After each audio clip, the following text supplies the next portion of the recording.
ತುಮಕೂರಿನ ಬಂಡಾಯ ಸಾಹಿತ್ಯ ಸಂಘಟನೆ ಜಿಲ್ಲಾ ಕನ್ನಡ ಸಾಹಿತ್ಯ ಪರಿಷತ್ ದವನ ಭೂಮಿಕೆ ಸಾಂಸ್ಕೃತಿಕ ಟ್ರಸ್ಟ್ ವತಿಯಿಂದ ಪ್ರಾಧ್ಯಾಪಕರಾದ ಡಾ ಒ ನಾಗರಾಜು ರಚಿತ ಹಿಂದೂಪುರ ಕಾದಂಬರಿ ಬಿಡುಗಡೆ ಕಾರ್ಯಕ್ರಮ ತುಮಕೂರಿನಲ್ಲಿ ನಿನ್ನೆ ನಡೆಯಿತು.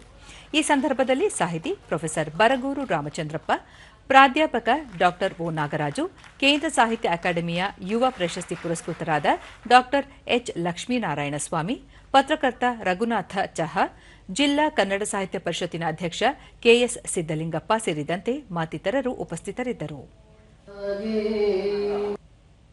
ಬಳಿಕ ಪ್ರೊಫೆಸರ್ ಬರಗೂರು ರಾಮಚಂದ್ರಪ್ಪ, ಕನ್ನಡ ಸಾಹಿತ್ಯದಲ್ಲಿ ಬಂಡಾಯ, ದಲಿತ, ಪ್ರಗತಿಪರ ಸಾಹಿತ್ಯಗಳ ಕೃತಿಗಳನ್ನು ವಿಮರ್ಶಕರು ನೋಡುವ ದೃಷ್ಟಿಕೋನ ಬದಲಾಗಿದೆ.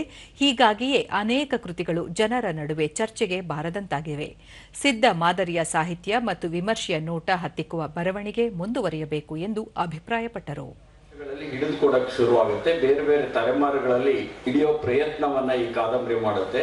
ಇದೊಂದು ವಿಶೇಷವಾದ್ದು. ಹಾಗಾಗಿ ಇದೊಂದು ಗ್ರಾಮೀಣ ಭಾಗದ ಬದುಕನ್ನ ಅದರ ಸಾಮಾಜಿಕ ಸ್ಥಿತ್ಯಂತರಗಳ ಮುಖಾಂತರವಾಗಿ ಕಟ್ಟಿಕೊಡ್ತಕ್ಕಂತಹ ಒಂದು ಪ್ರಯತ್ನವನ್ನು, ವಿಶೇಷ ಪ್ರಯತ್ನವನ್ನ ನಾಗರಾಜ್ ಅವರು ಈ ಕೃತಿಯಲ್ಲಿ ಮಾಡಿದ್ದಾರೆ.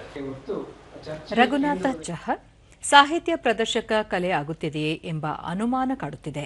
ಸಾಹಿತ್ಯ ಪ್ರದರ್ಶನ ಆಗಬಾರದು, ಚರ್ಚೆಯಲ್ಲಿ ಲೇಖಕ ಇರಬಾರದು, ಪುಸ್ತಕವೇ ಚರ್ಚೆಯ ಕೇಂದ್ರವಾಗಬೇಕು ಎಂದು ತಿಳಿಸಿದರು. ಆದರೆ ಇವತ್ತು ಪುಸ್ತಕವನ್ನ ಒಂದು ಉದ್ಯಮ ಅಂತ ಭಾವಿಸಿದ್ದೇವಲ್ಲ ನಾವು, ಅದು ಆ ಒಂದು ಭರಾಟೆಯಲ್ಲಿ ಒಂದು ಪುಸ್ತಕ ಬರವಣಿಗೆಯನ್ನು ಕೂಡ ಮತ್ತೆ ಚರ್ಚೆಗಳನ್ನು ಕೂಡ ಒಂದು ಪ್ರದರ್ಶಕ ಕಲೆಯ ರೂಪದಲ್ಲಿ ನಾವು ನೋಡ್ತಾ ಇದ್ದೇವೆ.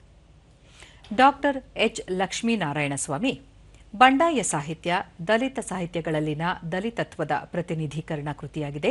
ಈ ಕೃತಿಗೆ ಚಾರಿತ್ರಿಕ ಮಹತ್ವ ಹಾಗೂ ಸಮಕಾಲೀನ ಸ್ಪಂದನೆ ದೊರೆಯಬೇಕು ಎಂದರು. ಅಸ್ತಿತ್ವವನ್ನು ಸ್ಥಾಪಿಸಿಕೊಂಡ ಕವಿಗಳ ನಡುವೆ ದಲಿತ ಕುಲದ ಚಾರಿತ್ರಿಕ ಸಂಗತಿಗಳನ್ನ ಕನ್ನಡ ಸಾಹಿತ್ಯಕ್ಕೆ ಕಟ್ಟಿಕೊಡುವುದು ಮಾತ್ರವಲ್ಲ, ಅದೊಂದು ಜನಾಂಗದ ಶಕ್ತಿಯಾಗಿಸಿದಂತ ಬಹಳ ದೊಡ್ಡ ಸಮರ್ಥ ಲೇಖಕನಾಗಿಯೂ ನಮ್ಮ ಮುಂದೆ ಅವರು ಬಹಳ ಮುಖ್ಯ ಅಂತ ನನಗೆ ಅನಿಸ್ತದೆ.